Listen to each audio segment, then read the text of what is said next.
वहां वहां भगवान श्री कृष्ण और जहां जहां रामायण की कथा होती है वहां वहां हनुमान जी, जहां जहां रामचरितमानस की कथा होती है वहां वहां हनुमान जी, और जहां भागवत की कथा होती है वहां भगवान श्री कृष्ण एकदम दौड़ के जाते हैं, रह नहीं सकते। जैसे हाल की ब्यानी हुई गाय अपने बछड़े के बिगर नहीं रहती है, वैसे ही हनुमान जी और भगवान श्री कृष्ण रुकते नहीं, वेद पढ़ा रहे। बहुत कुछ कहा नारद जी ने, ये सब मैंने मृतलोक में देखा। किनारे एक महिला बैठी थी। सनकादिक ऋषियों ने कहा क्या हुआ फिर? बोले वो महिला बैठी बैठी रो रही थी, करुण क्रंदन कर रही थी, और उसके सानिध्य में दो थे, वृद्ध हो रहे थे, बुढ़ापे हुए थे।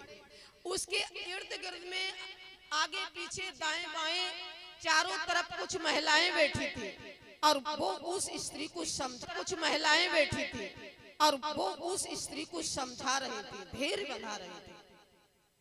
कौतुक बस, क्योंकि नारद जी ठहरे कौतुकी, कौतुक बस में उसके पास चला गया, और जैसे ही पास पहुंचा तो वो महिला, वो स्त्री खड़ी हो गई, और जैसे ही खड़ी हुई तो उसने कहा कि नारद जी एक काम करिए। बोले क्या? तो उसने कहा कि नारद जी एक काम करिए। बोले क्या?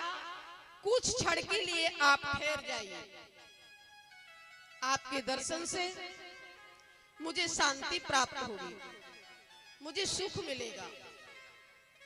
मैंने पूछ दिया, मच्चिंतामपिनाशय दर्शनम तव लोकस्य सर्वथा यगहरम परम। नारद जी ने कहा आप कौन हैं? उस स्त्री ने कहा मेरा नाम है भक्ति देवी। ये दोनों पुरुष जो पड़े हुए हैं ये मेरे पुत्र हैं, इनका नाम है ज्ञान और वैराग्य। आगे पीछे दाएं बाएं जो महिलाएं बैठी हैं ये गंगा जमुना सरस्वती हैं। जन्म हुआ, उन्होंने सोचा मैं तब परमात्मा को प्रसन्न करूंगा, तब तक सामने से सनकादिक ऋषि आते। सनकादिक ऋषियों ने बताया श्रीमद् भागवत महापुराण को ही ज्ञान यज्ञ कहते हैं, इसी को आप करिए, ज्ञान और वैराग्य दोनों जागृत हो जाएंगे। नारद जी ने कहा कि यह भी बताओ कि कितने दिन करूं और कहां करूं? तब सनकादिक ऋषियों ने कहा आप हरिद्वार जाइए, हरिद्वार में एक आनंद नाम का घाट है, ऋषि मुनि महात्माओं का निवास है, वहां आप इस भागवत महापुराण को करिए, 7 दिन करिए, ज्ञान वैराग्य दोनों जवान होकर नृत्य करते हुए उपस्थित हो जाएंगे। तही किया, हरिद्वार पहुंचे, सनकादिक ऋषि भी पहुंचे, सनकादिक ऋषियों को आसन दिया, नारद जी सुनने के लिए बैठे। पूरे हरिद्वार में हल्ला हो गया,